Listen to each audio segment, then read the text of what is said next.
Hi, I'm Dylan Parker. And I'm Candace Leica. And we're here to host the 2008 Pause for Thought compilation. First off, we're going to start with Sean O'Neill's video and Chris Fedafora. Hope you enjoy. It's pretty gnarly.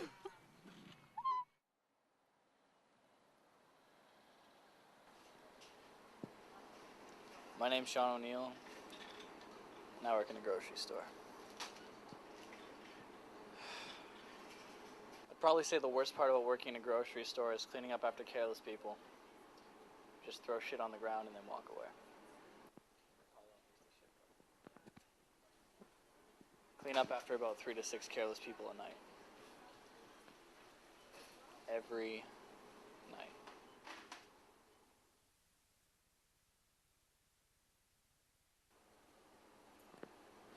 That's not to say that that's the only problem I have with this place. Buggies, carts, shopping bins, whatever you want to call them, never stop. It doesn't matter how many I put away, doesn't matter how often I put them away, they just never stop.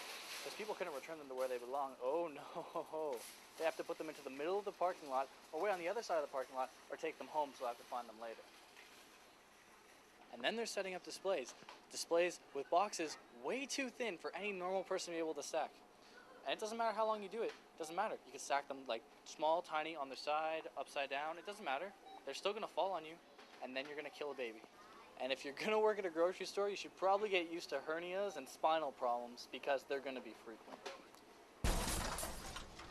And then there's the smell of decaying milk and rotting eggs that'll stay in your hair and fingernails for the next few days until you get to come back and do it all over again. Oh yeah. Idiots. Lots of idiots. That was probably one of them. And then at the end of the night, you're like, okay, yes, I can finally go home. But no, you can't. They're like, hey, why not go outside, climb up a ladder that's probably going to fall apart on your way up, and change little interchangeable plastic letters that'll probably break as you try and take them out. And that thing that was on special last week that they put on the top of the sign, for some reason now, it has to be at the bottom of the sign. Why? To change the soup that was on sale last week to $3.49 to $3.48. And then if you don't die, maybe then you can go home.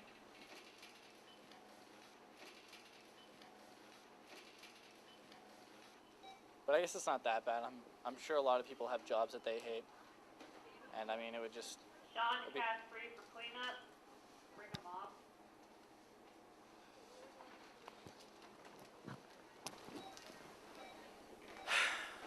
My name is Sean O'Neill, and I'm unemployed.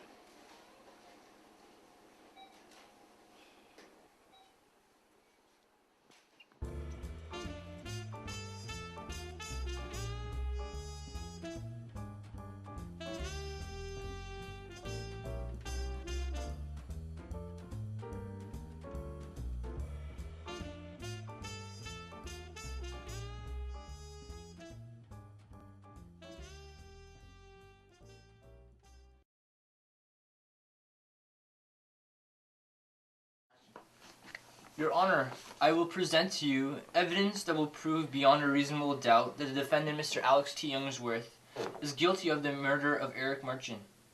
Furthermore, the evidence recovered will be proven to be found in the possession of Mr. Youngsworth, moments after the deed had been done.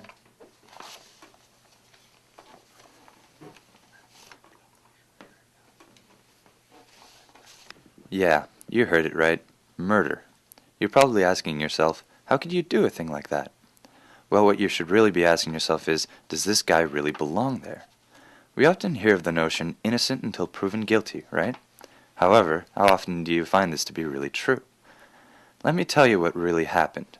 I was out for my evening stroll, as usual, behind some of the apartment buildings, mostly because it's close by, safe, and I thought I didn't have anything to worry about. And I happened to find the knife in the ground that one day. Since it was snowy, I couldn't quite make out what was in the hole, and then curiosity got the better of me, and I decided to dig it out. At the same moment I picked up the knife, the cop sirens came blazing around the corner. Seeing me with the knife, they'd rather not take the chance that I actually did it, despite the fact that it would be impossible for me to get down and around a secure building in that little time without being noticed. Then, of course, the interrogation begins. After a couple of hours, they decide that holding me would be the safest thing to do. They have evidence of my fingerprints on the bloody knife and no one able to give me an alibi.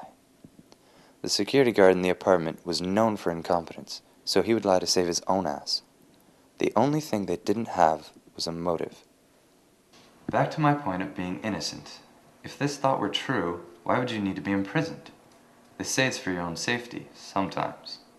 Sometimes they say it's just a precaution, in case you try to run away. Innocent men don't run. This is why I intend to fight. If the notion of innocent until proven guilty is fought for, then where is the liberty in living in a free country?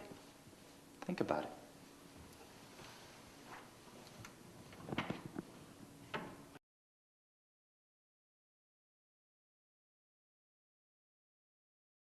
Welcome back. Hope you guys enjoyed those videos. And next up, we have a couple more awesome ones for you. We got one from Brittany Reed and one from Kim Smith. And if you hate gingers as much as we do, you're going to love this one.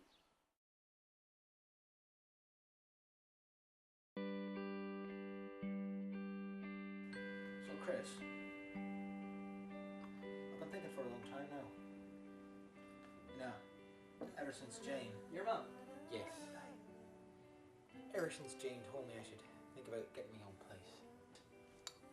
I've just been feeling so distant. Feeling distant from the people who should not be distant from me. People I should be close to. Do you know what I'm saying? No. Well, actually, I've been feeling this way ever since I was 12. Ever since the day that my uncle told me that the only reason he talks to me dad is because he don't want to make my grands upset. But now, this job, these streets, this routine, these people.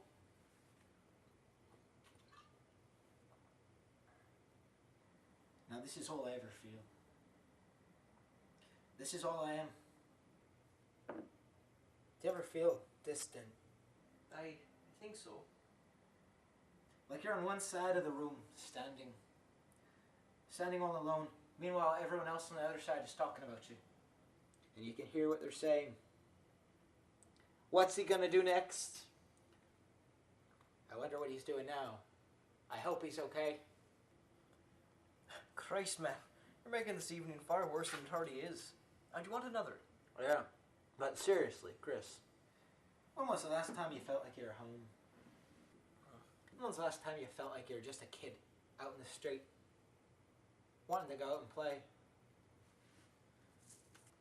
I don't know, man. My life doesn't suck that much, I guess.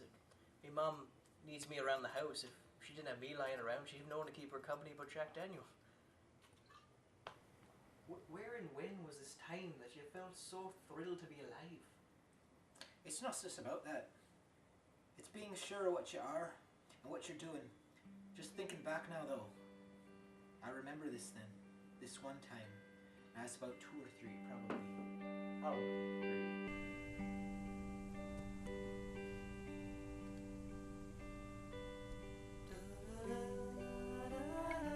It was probably really early in the morning, like 4 a.m. or something like that. It seemed like the entire world had gone silent, just for this moment. I remember the only light in the room was coming from the microwave. A green light. I remember the light. It kind of softened the outline of my mum's white nightgown. The light did that to my pajamas too. Made everything seem kind of hazy. I was wearing a white t-shirt and a diaper. That's all. I guess my mum had warmed up the milk and I didn't notice. But she handed me this bottle of milk and she just fed it to me. White milk. Green and white. This is all I saw. The scent of her lotion completed the masterpiece of a picture. The hazy, dim light. Her smell. The warmth of the milk hitting the back of my throat. It was almost intoxicating. Secure. Safe. That's how I felt. Even being that young, I knew I was wrapped up in love's embrace. And nothing could shake the stillness of that moment.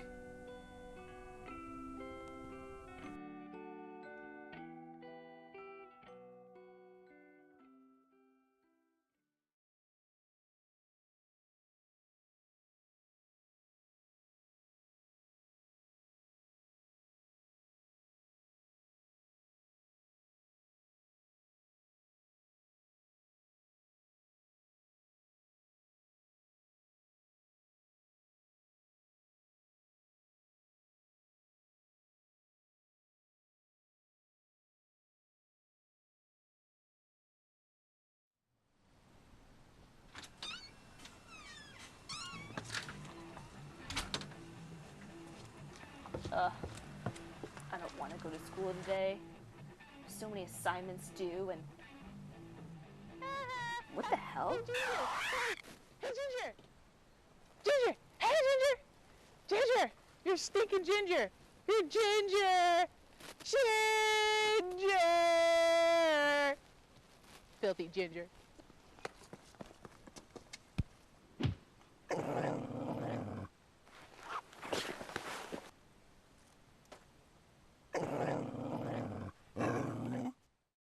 Okay, that never happened. I just continued on my way to school, ignoring that inconsiderate son of a... Which brings me to my question. Why do people hate gingers? I mean, it's not like we're alcoholics or anything.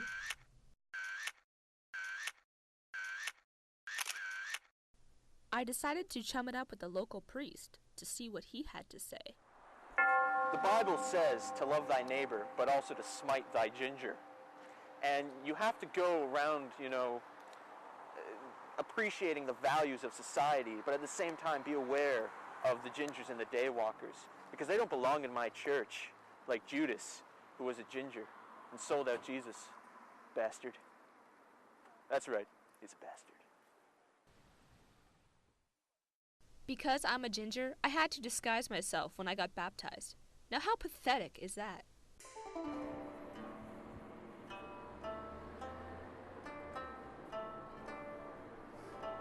May God be with you. Praise the Lord.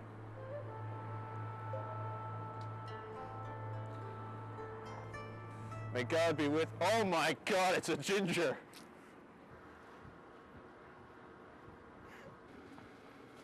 So what did I do? I ran after that priest. I got him good. I even know people that have ginger fetishes.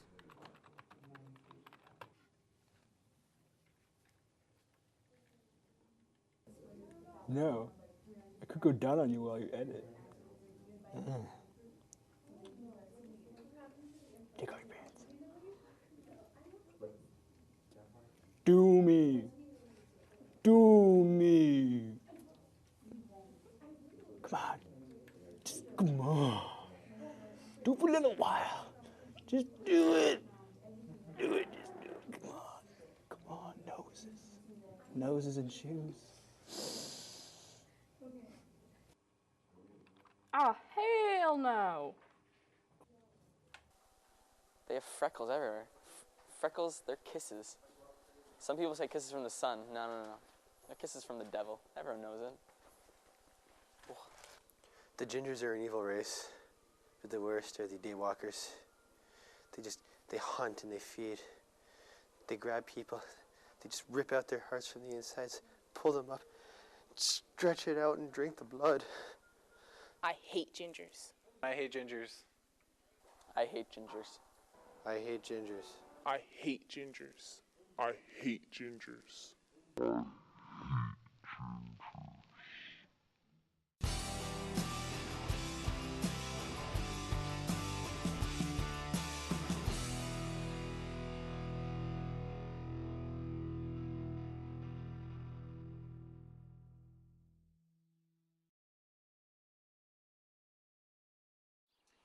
You must be wondering what big hosts like us pretty much do on our spare time. When we're not making pause for thought videos, we like to We're looking for ants. There's a big juicy one over there. Well, anyways, next up is Grant Weinstock's video and Kate Garbino. This is the elevator that killed Ella Patterson. You mustn't blame the elevator, though, I mean. What does an elevator know about the fragility of our mortal little coils or the levees that hold us straight and taut anyways? You understand what happened was nobody's fault. It was 3 weeks ago, when R and I were in my basement apartment watching television and eating pizza. R said he didn't know where Ella had gotten to, and I replied as I slung my pizza through a puddle of greasy cardboard. Good. I don't want to see her again anyway. But I didn't know when I said this, that she had fallen asleep in the elevator shaft. I love it! I love it! I'm still hungry. R said. I'm gonna call back to order wings. And this he did. Half an hour later, the elevator, containing an Indian delivery boy and a bag of chicken wings, crushed her young body that was becoming only a bit too fat. R did not tip the delivery boy.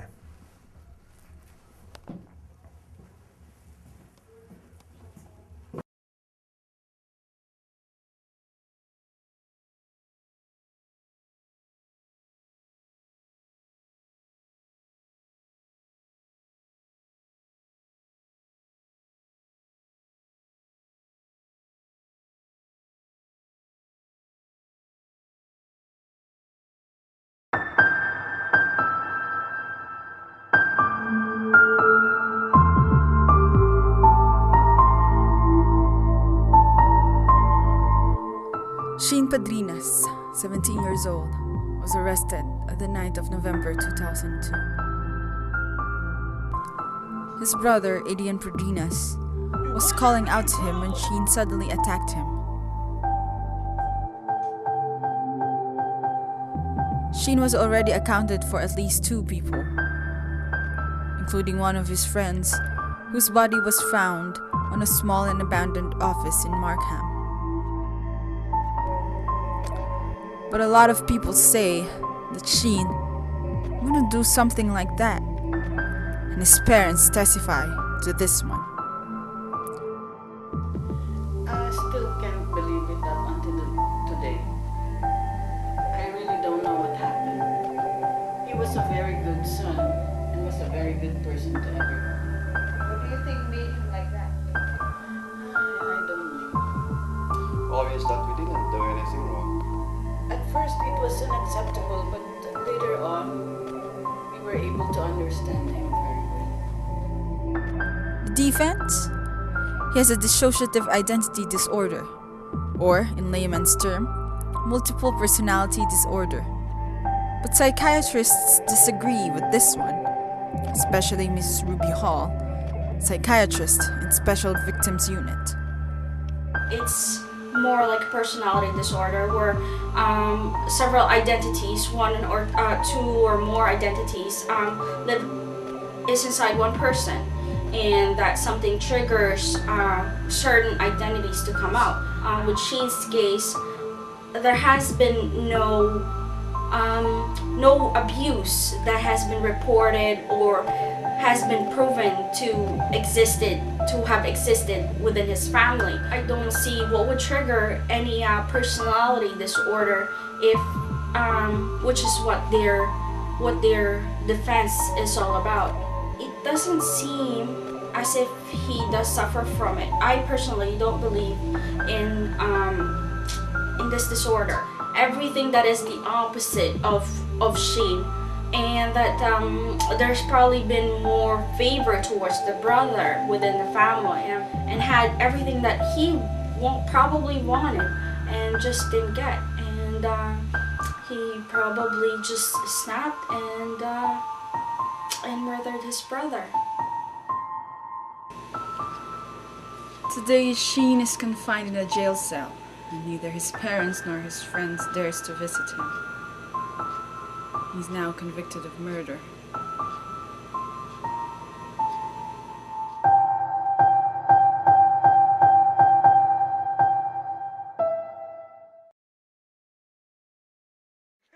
I gotta say, it sucks living in a city with a shitty hockey team. We're not in Ottawa. Anyway, it's too bad that winter's over because I really love them Leafs. Next up is a video by Lindsay Barber and Jen Tifo. Brandon Barber.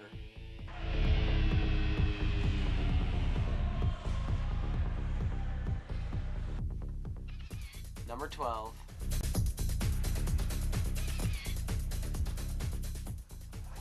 Right wing.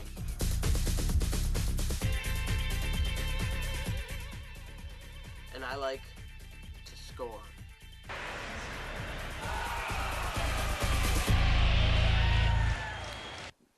I play for the North York Knights, and I've been playing on the team for 8 years, and I'm the youngest guy on the team, which means I'm the smallest guy, and with that comes a lot of like targeting on my part because I'm young, I'm fast. So guys on the other team really take a liberty, give me an extra hack and trying to nail me into the boards because of the obvious size difference. I'm a right wing, so a lot of my job is to screen the goalie in front of the net, and as you know, there's huge defensemen who really they like cross-check me in the back and all that, and they call me like little man. I'd say I'm a disciplined player, but there are times where I I explode, like I'm only human. There's this one time where this guy, the whole shift, the first shift of the game, he was following me around, giving me taps on the back of the legs, talking to me the whole time, just really trying to get off my game, and I try to block out his voice, but then he keeps doing it throughout the whole game. So finally, when a puck goes to the net and I try to get the puck for the goalie and the whistle blows, he gives me an extra shot to the back, and then I just lost it and I went after him. And obviously this guy's bigger than me, so I can't take him, but my teammates came in and they stood up for me, so like they're always there. They got my back, which is good. My father is my biggest fan, so he takes the game very seriously and he watches very intensely. So whenever he hears like a fan like badmouth me, he'll make sure his voice is heard. So in the game of hockey, there's a lot of hardships, there's a lot of pain that comes with it, but with that comes a lot of payoff, and in the end, it's all worth it.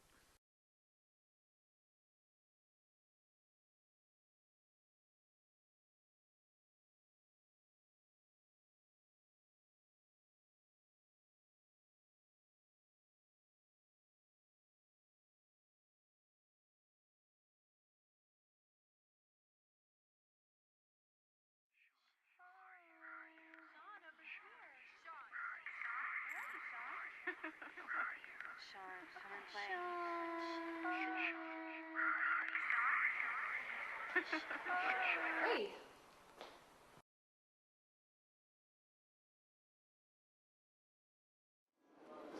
Sean. Sean. The waitress is asking you a question. Is everything okay? Yeah, I'm fine. I'm fine.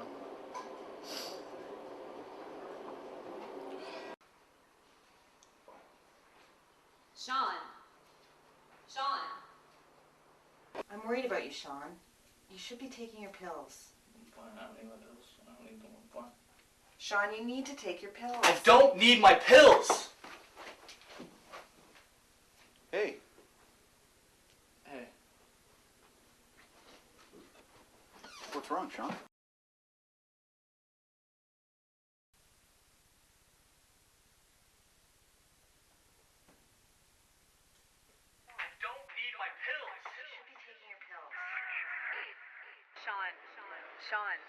Sean, the waitress is asking you a question. Okay. Sean. I'm worried about you. Is everything okay? Yeah, I'm fine. The waitress is asking you a question. Sean. You should be taking your pills. I'm fine. Sean. Is everything okay? I don't need my pills!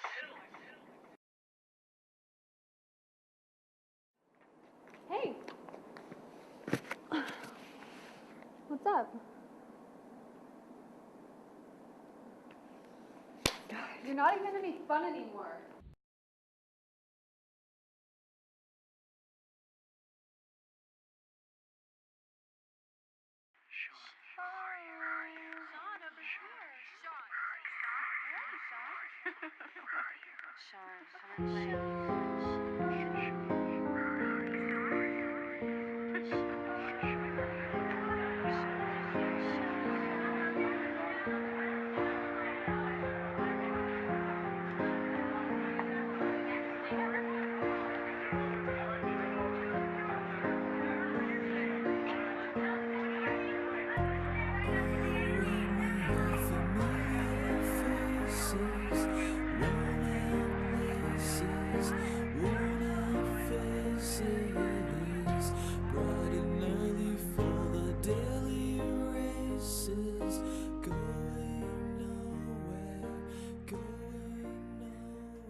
Alright, so Dylan and I were just Wait a minute. I'm Dylan. You're Candace, right? Like Murphy's Law, anything that could go wrong will go wrong. And next up, we're gonna watch one from Renee Klein and Ivan Popov. You see your life in a different way when something happens to you. Sometimes that thing is good. Sometimes, no, it's not. I can see now what life I had and what was going to happen to it. But I noticed too late. I was keeping my eyes closed. I see me. I'm running. Running to what or from where? I don't know. I'm just running. Something is going to happen though. Yeah, there it is. My life feels scattered, like objects over the ground, slowly being picked up. I need to get up. But I'm not up. I've fallen down.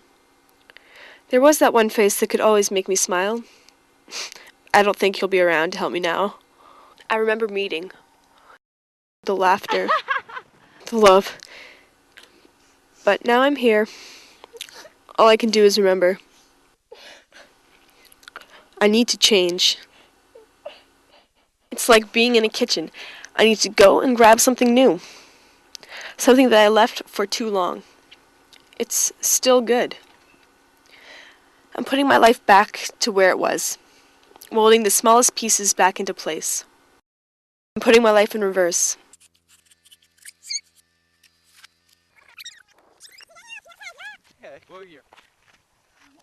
And standing up again. On my own.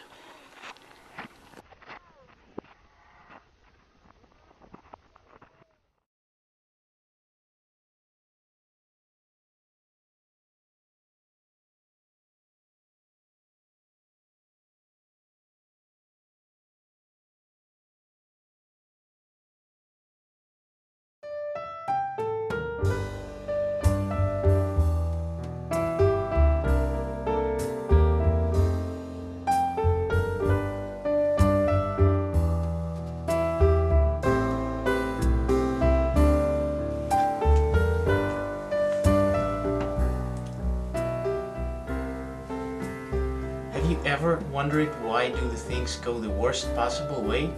Or why does a piece of bread always falls down on its butter inside?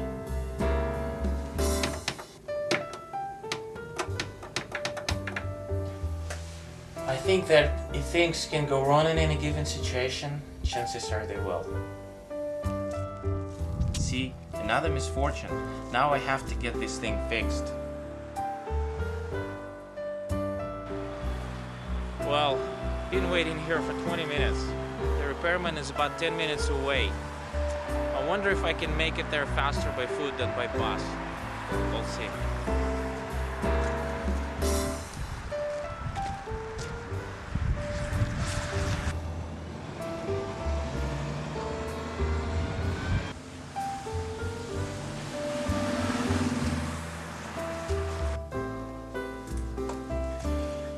Hello.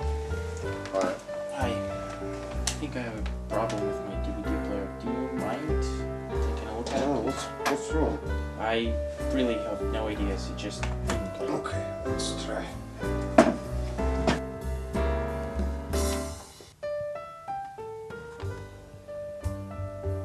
No. I can't see any problem. Well, that's not possible. Works. No, everything. That's Great. This is impossible. Yeah, you see? So, it's only a waste of time for me. So, there you go. So, why does everything that can go wrong usually does? Some people call it a Murphy's Law, which can be avoided for most of the time. If you consider all the things that can go wrong, there's a great chance that it won't.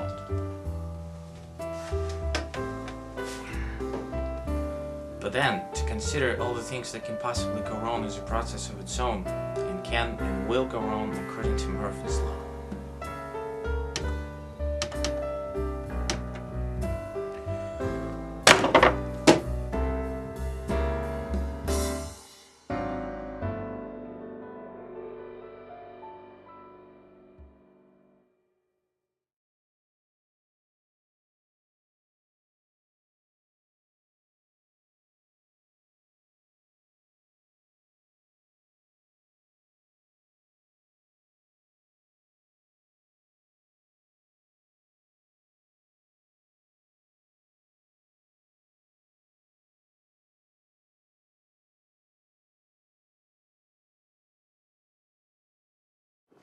I had to get a good view to watch these videos, so for the next one, we're watching Andrew Weeks and Alex Young.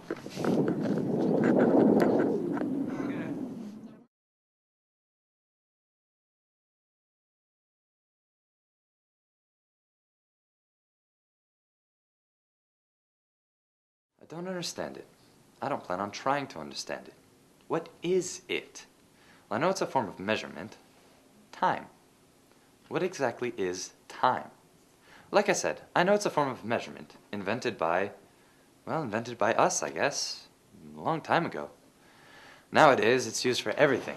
Fiscal years, calendars, holidays, work, sleep, age, when to eat, when to move, when to exercise, etc. I also know it's based on the rotation of the Earth around our sun.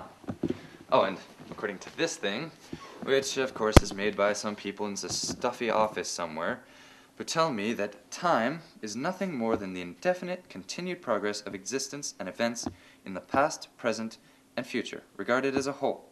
Oh, and look at that. It also tells me the origins of the word. According to this book, it says it's Old English and of Germanic origin. I'm not really 100% sure what this means, but can you imagine the possibilities and the questions that arise with even the basic concepts and principles of time? Think of it this way. If that one person who invented time had decided against, or even never had the urge to invent the concept of time, where would we be today? I mean, if he or she didn't do it, would someone else have? If someone else did invent time, would it be measured the same? If nobody invented time, if it wasn't invented, I wonder, would we age? Would we even know what aging is? Is growing old just something in our heads? Something that happens just because of the invention of time? Does anyone even know why we age, or how? I do remember this one time I had read something somewhere, that aging was caused by a chromosome which told the brain it was time to go, that it was time to let everything start to deteriorate. This brings me back to my main point. If time didn't exist, would we?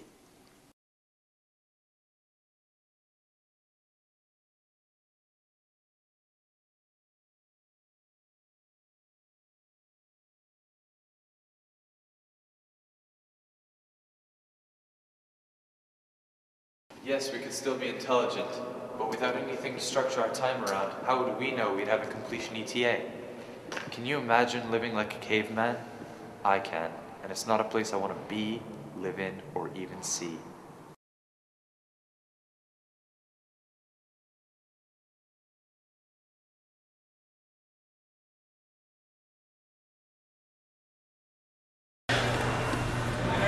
Welcome to Alberta!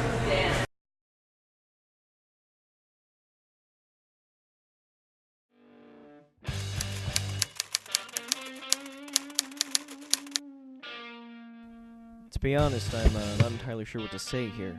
My name's Sydney Asher. I'm 19 years old, and I'm a hitman. This certainly isn't my first hit. I've been in the business for about 18 months now, and I mean, it's true what they say, you never forget your first. It was for a man named Frankie Malone. I was supposed to kill his younger brother Johnny. Shit, actually, just give me a second, I gotta take care of something.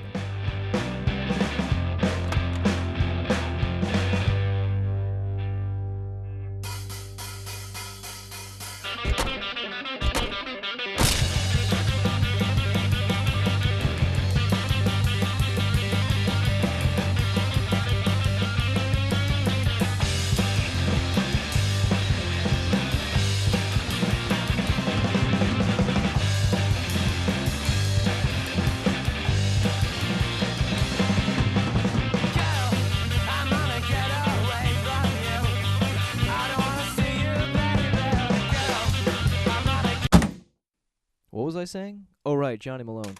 I snuck into his apartment so as not to alert anyone who may be in the building.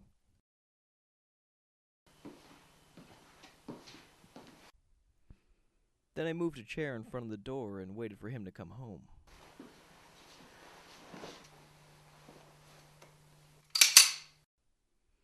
I sat there, fully alert, listening for the slightest sound that would tip me off on Johnny's arrival.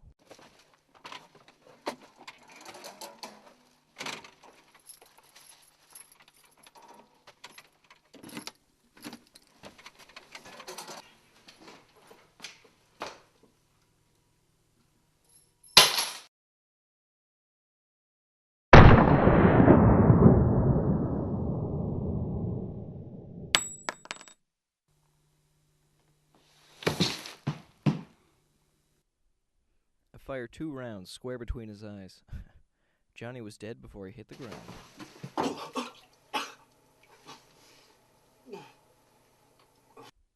I did a quick survey of the area to make sure I didn't leave behind any evidence. I mean, I was a hardened criminal now, a hired gun for the mafia. No way was I going to prison this early in my career.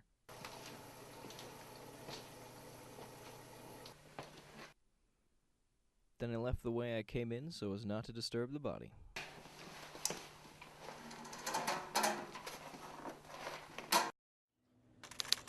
Is that how it really happened?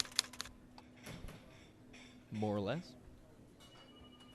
Okay, well, great. I guess you're the man for the job then. I'll tell him to meet me on the pier at around noon. He'll be driving a red sedan. Can I ask you why you're doing this?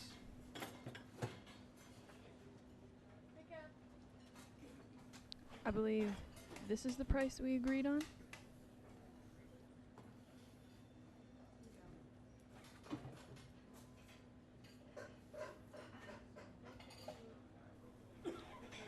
What's wrong? Is it not enough?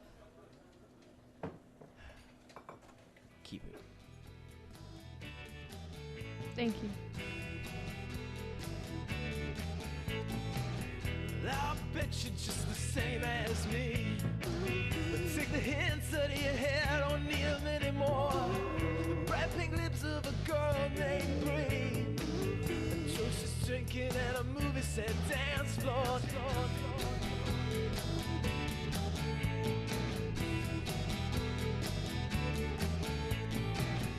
I don't know where you are tonight.